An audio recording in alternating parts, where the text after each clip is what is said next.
The CBS Game of the Week pits #1 Oregon against the defending national champs Michigan. And we already played this game on EA College Football 25. We just couldn't wait. So you're getting a sneak preview of what it could look like when it's played for real Saturday at 3:30 on CBS. Talking more about this game, so let's bring in Matt Prem from Duck Territory and Sam Webb from Michigan Insider. And guys, we're talking matchups. Let's start with the Michigan offense versus Oregon's defense. Sam, we talked about this earlier in the season, so I want to check back in. How much closer is Michigan to finding that identity on offense? Not a whole lot closer, Emily. It's been musical chairs at the quarterback position. As you well know, they started out with Davis Warren, then they went to Alex Orji, then they went to Jack Tuttle, who was obviously retired from football, then back to Davis Warren, and a combination of Davis Warren and Jack Tuttle. And I think what we're going to see this week is them kind of settle into more of a mixture, because what they discovered as they went along is that the mixture is going to have to be more from the beginning.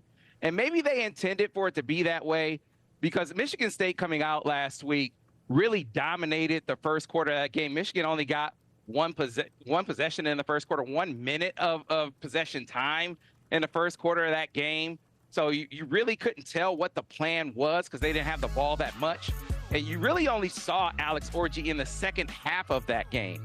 But within that second half, you saw them understand that in order to run the football, you need Alex Orji in that game, because teams are going to send those safeties down in the box, and they're going to dedicate a safety to really impose their will to try to understand and try to slam down and slam down on that run game a lot.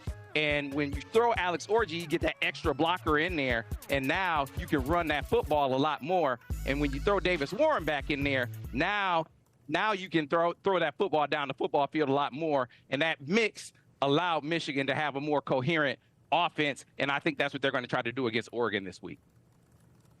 Yeah, Oregon's been preparing for both guys. And you look at mobile quarterbacks with Alex Orji. This won't be anything new for this defense. They've played Michigan State. They've played Purdue, two teams that tried to use mobile quarterbacks against Oregon, and they excelled.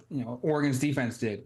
But Orji will be the most lethal runner that they have faced so far this season. Oregon players have talked about the eye discipline, playing in a phone booth, doing your 1/11th is what they like to call it. Don't over pursuing, keeping contained. Don't try to do someone else's job. Just do yours, because that's how you stop teams that can effectively run the football on first, second, and third down, is doing your own job and not trying to do too much. Now, with Warren in the game, Sam's right. Like, Oregon's going to bring safeties down. They're going to dare Michigan to throw the football. This is a team that held their own against Ohio State's receiving core and their passing attack, and that's nothing. Michigan doesn't come close to what Ohio State presented. So Oregon will load the box. They'll play 3, maybe 4 guys in pass coverage with Warren in there, at least early on, to see if they can push past Oregon's secondary there. All right, we'll talk about the other side, Oregon's offense versus Michigan's defense. But before we get into it, our Jenny Dell, who will be on the sidelines for this game on CBS, caught up with Sharon Moore this week. Let's take a listen. Yeah, I think you got to give them different looks, because they're going to make plays. They've got playmakers, at the receiver spot, the tight end spot, the running back spot. Their O-line's really good, and obviously the trigger man is as good as there is in college football. So you've got to keep him off balance in the looks that he gets. You got to be able to stop the run to try to make them a one-dimensional team, because when they're balanced, they're extremely dangerous. So we've got to try to make them one-dimensional and then get them into situations where we feel like we can try to affect them in the passing game. All right, more talking about the plan to shut down Dylan Gabriel and this prolific Ducks offense. So, Sam, what do you think of that plan for Gabriel, and also just the Wolverines' ability to be able to execute it? It's got to be a game of complementary football. Michigan has got to try to shorten this game and try to get to the fourth quarter. Their offense is a part of that, which, gets back to running the football on offense. And then on defense, you got to try to make this be long possessions. Don't allow them to hit big plays. And so don't get into this trap of trying to send pressure and letting them hit plays over the top. Make them be methodical. They can do it. They can dink and dunk you, and they can go on long, 11, 12 play drives, but make them do it. You have a front four that can get there. So do that. Lean on Mason Graham and Kenneth Grant to get there and make plays. Don't put pressure on your secondary. Those matchups will not hold. So rely on your front four to make plays. If they can't do it, fine, because that is your best matchup. If that doesn't work, tip your cap to Oregon. That is your only hope, that your front four can make plays and see if that can get you home. Yeah, this is going to be an interesting matchup. Michigan's front seven in particular is going to be as good as Oregon has faced all season, and it will probably be the best that they'll face.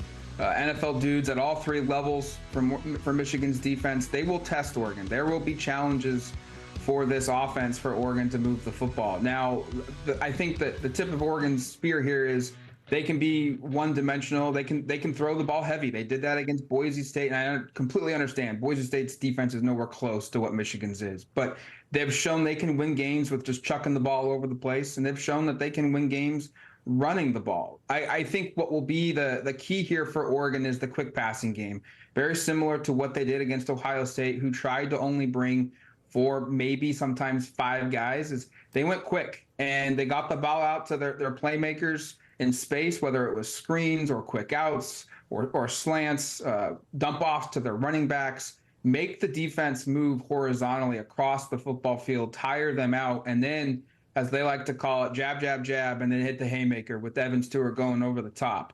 That's going to be critical here. If Michigan can tackle, and if Michigan can force Oregon to go the length of the football field over 12, 13 play drives, and they still lose, then yeah, Sam's right, tip your cap. But that's the success here for Michigan, is make Oregon drive the length of the football field. They have turned it over at times when they've had to do that. Michigan State did it to them twice. They drove the length of the field and then turned it over in the red zone. So it's going to be horizontal attacks by Oregon. It's effectively going to be their run game, but via screen or slants, and just let Tez Johnson in the slot, leads the country in touchdowns in the slot position with 7. Dynamic playmaker, and hit him over the top with Evan Stewart. Michigan's defense also hoping that home field advantage in the Big House will help assist on defense as well. Thank you both so much for the great breakdowns. We appreciate it. You can check out more of their work at the Michigan Insider for, shocker, everything you need to know about Michigan. And then, of course, Duck Territory for all things Oregon football.